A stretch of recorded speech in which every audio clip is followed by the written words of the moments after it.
Nagahigda sa dalan samtang ginatipan sang emergency responders ang isa ka lalaki. Samtang ang isa naman ang nagapungko sa dalan kag dugon.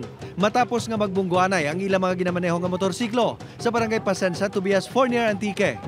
Santo sa investigasyon sa Tobias Fournier MPS. Halin sa Tigbawan, Iloilo si alias Edwin. Upod ang duhan niya ka mga bata nga babae nga lonsay menor de edad. Kag padulong kontani sa balay sang ila paryente sa mga banwa.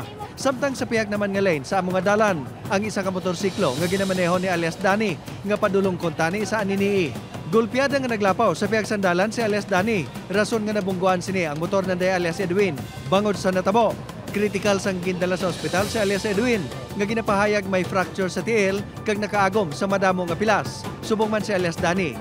Nagapabilin pa ang duha sa ospital tubtub subong. Samtang lunsay nakaagom naman sang minor injury sa mga bata ni alias Edwin.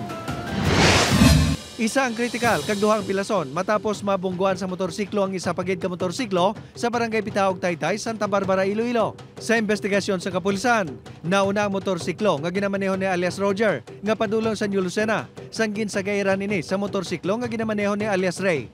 Rason nga natumba sa motorsiklo, upod sini ang yanobya nga nagaangka sa motor. Pareho nga nakaangkon sa mga pila sa lawa sa mga biktima. Samtang si alias Ray ang padayon pa nga ginabulong sa ospital bangod sa pila sa ulo.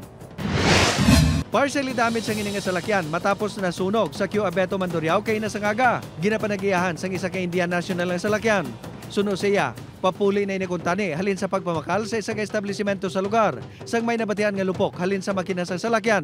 Tubtob nag-ibual na ang kalayo. Gilayon siningagin padulog ang salakyan kag nagpanaog ang driver kag ang isa sini ka pasahero.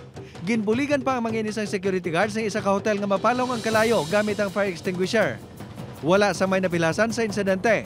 Ginaimbestigaran pa sang BFP Iloilo City ang insidente.